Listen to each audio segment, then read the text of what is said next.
Top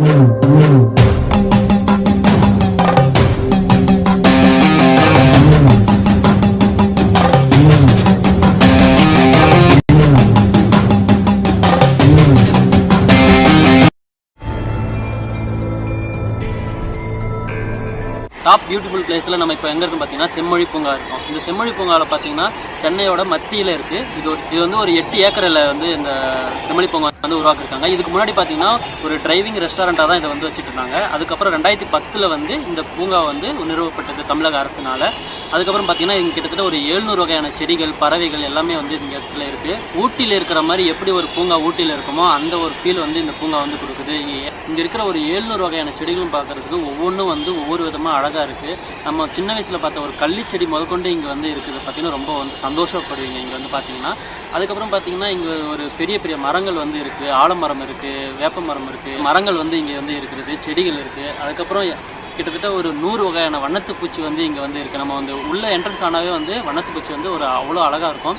அதே மாதிரி இந்தியாவிலேயே மோஸ்ட் வெர்டிக்கல் ஒரு என்ட்ரன்ஸ் அப்படின்னு பார்த்தீங்கன்னா இந்த பூங்காவில் மட்டும்தான் இருக்குது. நீங்கள் ஃபுல்லாக என்ட்ரன்ஸ் ஆகிற போய் பார்த்தீங்கன்னா வெர்டிக்கல் வைஸில் இருக்கும். அதை நீங்கள் பார்த்தோன்னே ரொம்ப வந்து அட்ராக்டிவ். சிட்டிக்குள்ளே நீங்கள் போனீங்கன்னா ஒரே டிராஃபிக் சத்தமாக வண்டி புகையும் மட்டும்தான் இருக்கும். பட் ஆனால் நீங்கள் ஒரு ரிலாக்ஸேஷனுக்கு வேணும் அப்படின்னா இந்த செம்மொழி பூங்காவுக்கு வந்து நீங்கள் ஒரு 10 நிமிஷம் உட்காந்தா ஸ்பெண்ட் பண்ணாவே போதும். உங்களுக்கு வந்து வேறு ஃபீல் கிடைக்கும். நீங்கள் வந்து ஒரு 3 ஹவர்ஸுக்கு வந்து பார்த்தீங்கன்னா ஒரு 20 ரூபா சார்ஜ் பண்ணுறாங்க. Camera mobile allowed. ஆனால் கேமராலாம் எடுத்துகிட்டு வந்தீங்கன்னா தனி சார்ஜஸ் கொடுக்குறாங்க. ட்ரைபாட்லாம் எடுத்துகிட்டு வந்தீங்கன்னா 500 கம்மியாக இல்லை சார்ஜஸ்ஸு. அதுக்கப்புறம் இதில் ஒரு முக்கியமான விஷயம் என்னென்னு பார்த்தீங்கன்னா தயவு செஞ்சு ஃப்ரெண்ட்ஸுங்களோட வந்துடாதீங்க. நாங்கள் அப்படி வந்துட்டு தான் ரொம்ப வந்து ஃபீல் பண்ணுறோம். ஒரு இடத்துல கூட நாங்கள் வந்து வீடியோ எடுக்கிறதுக்கு ஒரு ப்ரைவேசியான ஒரு இடம் வந்து இல்லை. நிறைய லவ்வர்ஸ் நிறைய பேர் வராங்க. பட் வந்தாலும் நம்மளுக்கு அந்த அவங்கள போய் ஒரு டிஸ்டர்பன்ஸ் பண்ணுற மாதிரி ஒரு ஃபீல் வருது. அதனால் வரவங்க மேக்ஸிமம் ஃப்ரெண்ட்ஸோடு வராதிங்க. கப்புள்ஸோடு வரவங்க நீங்கள் நல்லா என்ஜாய் பண்ணுறதுக்குனா அது செம்மொழி பூங்கா மட்டும்தான். அது மட்டும் இல்லாமல் இந்த செடிங்களுக்கு பக்கத்துலேயே ஆங்கிலத்துலேயும் தமிழ்லேயும் அதோட பேரை வந்து குறித்து வச்சுருக்காங்க. இந்த செடிகள்லாம் பார்த்திங்கன்னா சீனாவிலேருந்து இறக்குமதி பண்ணப்பட்ட செடிகள் எல்லாமே வந்து காஸ்ட்லியான செடிகள்னு சொல்கிறாங்க. இது மட்டும் இல்லாமல் குழந்தைகள் விளையாடக்கூடிய ஒரு பார்க்கும் வந்து இங்கே வந்து கட்டி வச்சுருக்காங்க. அதுக்கு பக்கத்துலேயே பார்த்திங்கன்னா ஒரு ஸ்டேஜ் வச்சுருக்காங்க. இங்கே வந்து நீங்கள் வந்து நாடகம் அந்த மாதிரி ஏதாவது வந்து கண்டென்ட் பண்ணிக்கலாம்.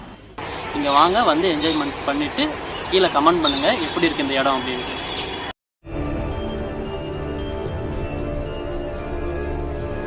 அடுத்ததான் நம்ம எங்கே வந்திருக்கோம் பார்த்தீங்கன்னா அண்ணா டவர் பார்க் தான் வந்திருக்கோம். இந்த டவர் பார்க் பார்த்தீங்கன்னா 1968 வந்து கட்டியிருக்காங்க. இந்த டவர் பார்க் பார்த்தீங்கன்னா அப்துல் ரஹ்மான் வந்து கட்டியிருக்காரு. கிட்டத்தட்ட ஒரு 2-3 வருஷத்துக்கு முன்னாடி இந்த டவர் பார்க்கில் வந்து எல்லோரும் போகிறதுக்கு வந்து அனுமதி அளிச்சிட்டு இருந்தாங்க. அதுக்கப்புறம் இந்த டவர் பார்க்கில் இருந்து மேலே இருந்து ஒரு பையன் கீழே குதிச்சு இறந்ததுனால மேலே யாரும் அலோவ் பண்ணுறதில்லை இப்போது. அது மட்டும் இல்லாமல் இந்த அண்ணா டவர் பார்க் பார்த்திங்கன்னா 1968ஆம் ஆண்டில் உலக வர்த்தக கண்காட்சின்னு ஒரு பகுதியாக வந்து இந்த டவர் பார்க் வந்து கட்டியிருக்காங்க. இந்த டவர் பார்க் பார்த்திங்கன்னா 15 ஏக்கருக்கு நிலப்பரப்பை வந்து கொண்டுள்ளது. அது மட்டும் இல்லாமல் இந்த தீம் பார்க்கில் பார்த்திங்கன்னா குழந்தைகள் வந்து விளையாடக்கூடிய ஒரு பார்க்கும் வந்து கட்டியிருக்காங்க. இதில் ஒரு முக்கியமான விஷயம் என்னென்னா நம்ம கவர்மெண்ட் என்ன தான் திட்டினாலும் இந்த பார்க்கை வந்து பார்த்திங்கன்னா அவ்வளோ அழகாக வச்சுருக்காங்க. ஒரு சின்ன குப்பை கூட இல்லாமல் அவ்வளோ க்ளீனிங்காக வச்சுருக்கிறப்ப நம்ம கவர்மெண்ட் வந்து கண்டிப்பாக பாராட்டி ஆகணும். ஈவினிங் டைமில் கராத்தே, சிலம்பம் போன்ற பல வகையான பயிற்சி வந்து இங்கே வந்து மேற்கொள்றதுக்கு கவர்மெண்ட் வந்து அலோவ் பண்ணியிருக்காங்க. இந்த டவர் பார்க் எங்கே இருக்குதுன்னு பார்த்திங்கன்னா அண்ணா ரவுண்டானாக்கு பக்கத்துலேயே இருக்குது. அது மட்டும் இல்லாமல் குழந்தைகள் விளையாடக்கூடிய பேட்மிண்டன், அதுக்கப்புறம் ஸ்கேட்டிங் போன்றதெல்லாம் கவர்மெண்ட்டே இதுக்கான தனி ஒரு பிளேஸை வந்து ஒதுக்கியிருக்காங்க. இந்த இடம் எப்படி இருந்ததுன்னு கீழே கமெண்ட் பண்ணுங்கள்.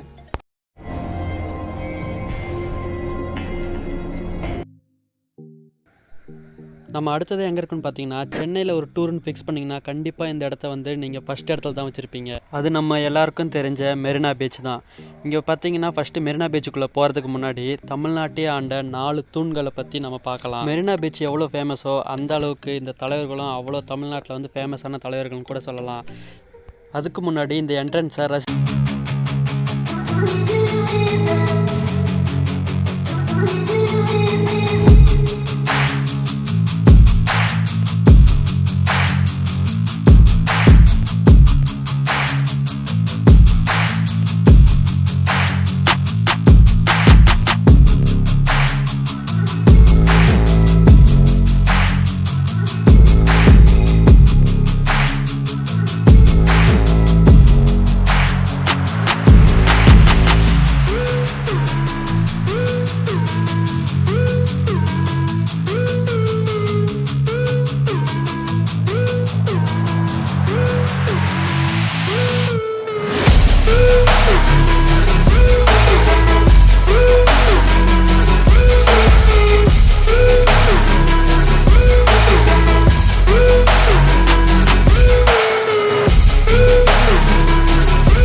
ஓகே, நம்ம அடுத்து எங்கே வந்திருக்கோம் பார்த்தீங்கன்னா, குழந்தைங்களுக்கெல்லாம் ரொம்ப பிடிச்ச இடமான வண்டலூர் ஜூக்கு தான் வந்திருக்கோம்.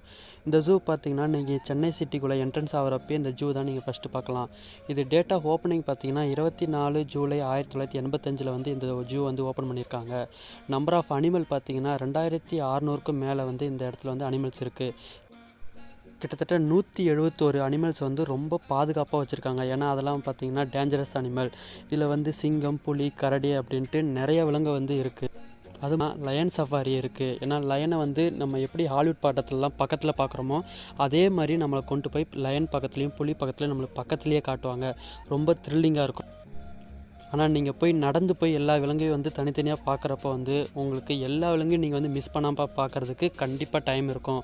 அது மட்டும் இல்லாமல் இங்கே வந்து சைக்கிள் வச்சுருக்காங்க. உங்களுக்கு வேணும்னா அதை நீங்கள் ரெண்ட் எடுத்துகிட்டு கூட நீங்கள் போய் ஃபுல்லாக சுற்றி பார்த்துட்டு வரலாம். ஆனால் நீங்கள் நடந்து போய் பார்த்தீங்கன்னா அதோட ஃபீலே வந்து தனியாக இருக்கும். ஒரு நாள் காலையில் ஒரு 10 மணிக்கு நீங்கள் உள்ளே போனீங்கன்னா நீங்கள் வந்து வெளியில் வரது பார்த்தீங்கன்னா டைம் 5 மணி ஆயிரும். ஏன்னா அவ்வளோ விலங்கு இருக்குது, அவ்வளோ பறவைகள் இருக்குது. செம்ம என்ஜாய்மெண்ட்டான ஒரு பிளேஸுன்னு சென்னையில் இது ஒரு பிளேஸு. அது மட்டும் இல்லாமல் நீங்கள் எவ்வளோ நேரம் வந்து சுற்றினாலும் உங்களுக்கு வந்து நீங்கள் இந்த விலங்கு பார்க்கலையே அந்த விலங்கு பார்க்கலையே அப்படின்னு தான் தோணுமே தவிர இது வந்து ஒரு நெவர் எண்டு அப்படின்னு தான் சொல்லணும். ஏன்னா அவ்வளோ விலங்கு வச்சுருக்காங்க, அவ்வளோ பறவைகள் வச்சுருக்காங்க. இதை நான் இங்கே வந்து வீடியோவில் பார்த்து நீங்கள் வந்து புரிஞ்சிக்க முடியாது. நீங்கள் நேரில் போய் பார்த்துட்டு கீழே வந்து கமெண்ட் பண்ணுங்கள் இந்த இடம் எப்படி இருக்குன்ட்டு. சரி, ஓகே, இந்த விஷுவல் வந்து நீங்கள் வந்து மியூசிக்கோட பாருங்கள். அதுக்கப்புறம் ஒரு முக்கியமான விஷயம் என்னென்னு பார்த்தீங்கன்னா, இந்த வண்டலூர் ஜூவில் ஃபுல் வீடியோ வந்து கீழே டிஸ்கிரிப்ஷனில் கொடுத்துருக்கோம். நீங்கள் கண்டிப்பாக போய் மிஸ் பண்ணாமல் பாருங்கள்.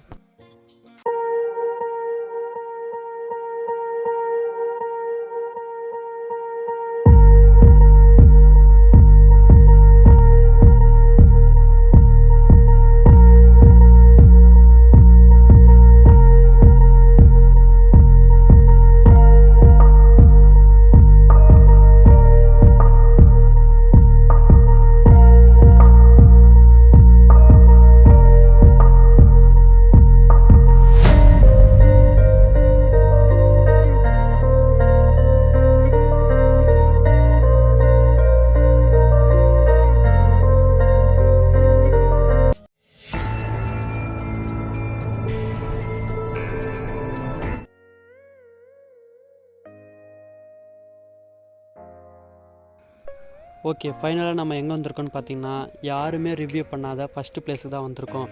ஏன்னா நம்மளுக்கு எல்லாருக்குமே வந்து ஒரு ட்ராவல் வந்து ஒரு ட்ரீமாக இருக்கும். அந்த ட்ரீமில் பார்த்திங்கன்னா சென்னை சிட்டிக்குள்ளே வண்டி ஓட்டணும்னு கண்டிப்பாக எல்லாருக்குமே ஒரு எண்ணம் வரும். Chennai and Bengaluru and Delhi. ஆனால் நீங்கள் வந்து என்றைக்காவது ஒரு நாள் சென்னைக்கு வந்தீங்கன்னா கண்டிப்பாக வந்து ரோட் பைக் ட்ராவல் பண்ணுங்கள். அவ்வளோ அழகான சிட்டியை வந்து நீங்கள் வந்து பார்த்துட்டே போகலாம். நீங்கள் ஒரு இடத்துக்கு போய் பே பண்ணி ரசிக்கிறத விட நீங்கள் ஃப்ரீயாகவே பார்க்கணுன்னா நான் கண்டிப்பாக ரெஃபர் பண்ணுறது சென்னை சிட்டி ரோடு தான். நீங்கள் போகிறப்பே அவ்வளோ அழகான சிட்டியை வந்து நான் கண்டிப்பாக ரெஃபர் பண்ணுவேன். அதுவும் ஈவினிங் டைமில் மெரினா பீச்சும் ஈசிஆர் ரோட்லேயும் நீங்கள் ட்ராவல் பண்ணி பாருங்கள். உண்மையிலேயே நீங்கள் வந்து வாழ்க்கையில் மறக்க முடியாத அனுபவமாக இருக்கும். ஓகே, இந்த வீடியோ உங்களுக்கு பிடிச்சிருந்துச்சா லைக் பண்ணுங்கள், ஷேர் பண்ணுங்கள், கமெண்ட் பண்ணுங்கள். மறக்காமல் நம்ம சேனலை சப்ஸ்கிரைப் பண்ணுங்கள். மேலும் உங்களுக்கு இது போன்ற வீடியோ வேணும்னா கீழே கமெண்ட் பண்ணுங்கள். கண்டிப்பாக இனிமேல் எல்லா விலாக்ஸும் பண்ண போகிறோம். தமிழ்நாட்டிலே ஒவ்வொன்றா போய் நம்ம வந்து ரிவ்யூ எடுக்க போகிறோம். மறக்காமல் சப்ஸ்கிரைப் பட்டனை, பெல் ஐக்கனை கிளிக் பண்ணிடுங்க. நன்றி. ஒரு முக்கியமான விஷயம் என்னென்னா, நான் இதான் எங்களோட ஃபஸ்ட்டு பிளாகிங். அதனால் ஏறக்குறைய இருந்துச்சுன்னா தயவு செஞ்சு மன்னிச்சிருங்க. அடுத்த வீடியோவில் கண்டிப்பாக இதோட பெட்டராக கொடுக்க ட்ரை பண்ணுறோம்.